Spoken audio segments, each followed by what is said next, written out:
call Fletcher Tabuto. Thank you, Mr Chair. I stand on behalf of New Zealand First, and I'll just start by noting that I think New Zealand First is the only party that has opposed this bill from the start. And I'll just take note of Part 1, Section 14, 1BA. The Crown must comply with our obligations under Article 2 of the International Energy Agreement to maintain the emergency reserves commitment.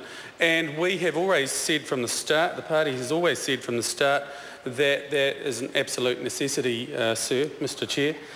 However, there are a few factors which I'd like to outline whilst referencing the parts within the legislation, but perhaps if you bear with me initially, I agree that the timing of another tax on New Zealand citizens through a petrol levy is perhaps a good one. We were told by the Green Party that they supported all parts, and I note with some humour that the National Party did squirm in their seats when the Green Party acknowledged that they agreed all parts of national legislation. But I'm being snide. The legislation is essentially a regressive tax. And so I just wanted to point out that, for example, 42% of Rotorua households, so household income, are below $50,000. 58% of personal incomes in Rotorua are below $30,000.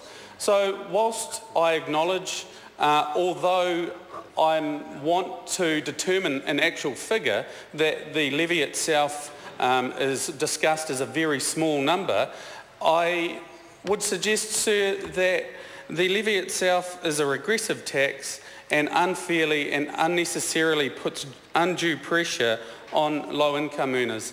And I will talk to some of these parts here where we could suggest alternative methods other than a levy that would ensure that we comply with our international commitments. What I'd like to point out at this stage is that when we saw petrol go over $2, and I don't think anyone in this room will debate with me on the fact that it will do so again. The timing may be an issue, I think, and I hope that it stays low for a while. But I think what we saw, what I was personally seeing in some of my studies, was that petrol was becoming price sensitive. There was an elastic response in terms of consumer demand to the change in petrol prices. Now, that reinforces what I was saying about people being unnecessarily put under undue pressure with regard to the price of petrol. And so New Zealand First just wants to stand in front of Parliament and say that the mechanism with which we have, I don't know, seem to have come to without much regard to consultation or consideration to alternatives, seems an unnecessary burden on the New Zealand taxpayer. I want to talk about that because New Zealand First campaigned, for example, on the tax on tax issue. So, for example, right there, the GST component on the levies, which is almost nearly a third of the tax cost to consumers at the moment, has a GST component on it.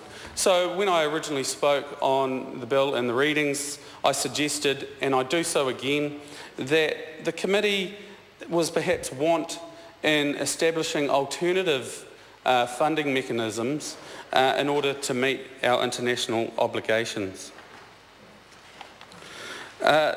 Did this government explore also the fact that given some of the submissions that the ticket price was described as fluctuating, and when the discussion was taking place, the ticket price was becoming quite high. I asked the committee, what was the consideration other than the submission from an oil supplier around the holding of physical stocks in New Zealand? Now, the oil supplier said it would be prohibitively expensive, and I imagine that the cost would be quite expensive. But what was the case? What was the research, what was the conversation that the committee entered into to understand what those prohibitive costs were? Because in those same submissions, sir, Mr. Chair? Thank you, sir. In those same submissions, the conversation arose that we must meet our energy stock, our petrol stock commitments, this 90-day reserve, out of a need to maintain a level of safety, as it were, in case of some kind of emergency, worldwide emergency, and so these stock levels were an absolute necessity. What we have said here is we will buy tickets, and that stock will be held overseas. Now, I would suggest to the committee and to the members here today that that doesn't actually answer or solve the problem that we could potentially face if there was a crisis, a worldwide crisis. I would even go so far as to suggest that we would kindly and hear the words that, I'm sorry, we don't have the stocks to send you. I know you have your tickets, but unfortunately there's no oil to be sent down to New Zealand. So I beg the question of the committee, how in depth was that situation, that alternative around physical stocks taken into account? The other one which I would like to point out, the other alternative is actually putting the burden through legislation on the oil companies. I know that invariably oil companies will raise their prices, but as I alluded to before, there is some measure of an elastic response. And I don't know if you've noticed in your summer holidays, whilst you were driving around the country, this oligopoly market structure is starting to compete on price. Something we've never seen before. So what I would suggest to the committee is that the producer surplus versus consumer surplus would be such that the burden of the extra cost would be taken up by the supplier more so than being passed on to the consumer. I wonder if the committee investigated that fact. Section 33 outlines the setting of the levy, and so, sir, thank you for your forbearance. I come to some very specific points, and I note in section 33 that there is actually no specified cap. I think it's been mentioned before that what we're discussing here is a levy where we don't know when we'll stop charging the levy. We know we have to hold a 90-day stock, but when do we stop charging the levy to maintain our 90-day stock? There's no actual description within the legislation to tell us now's the time to stop using this levy. In the same part, the Minister must only consult with those who he would deign to consult with.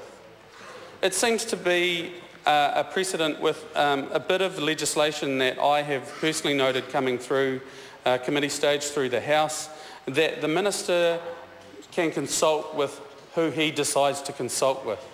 And it was talked about by my colleagues on this side of the House that it's important that we talk to all of those who are involved, not those whom the Minister decides are relevant.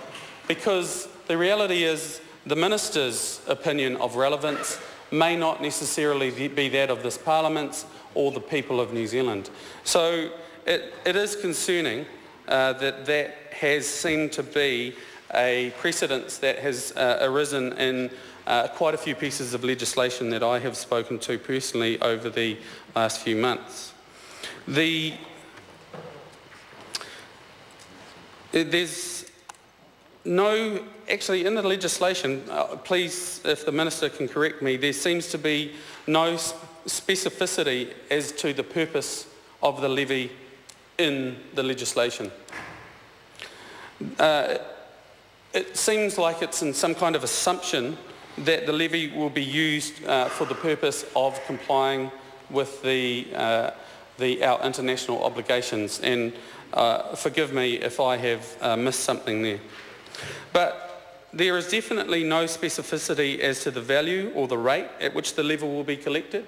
It's talked about minister's proposed value or a formula used, but the ambiguity there is a dangerous one, Mr. Chair, and it has been noticed previously that there seems also to be no cap. Clear, Karen. Thank you.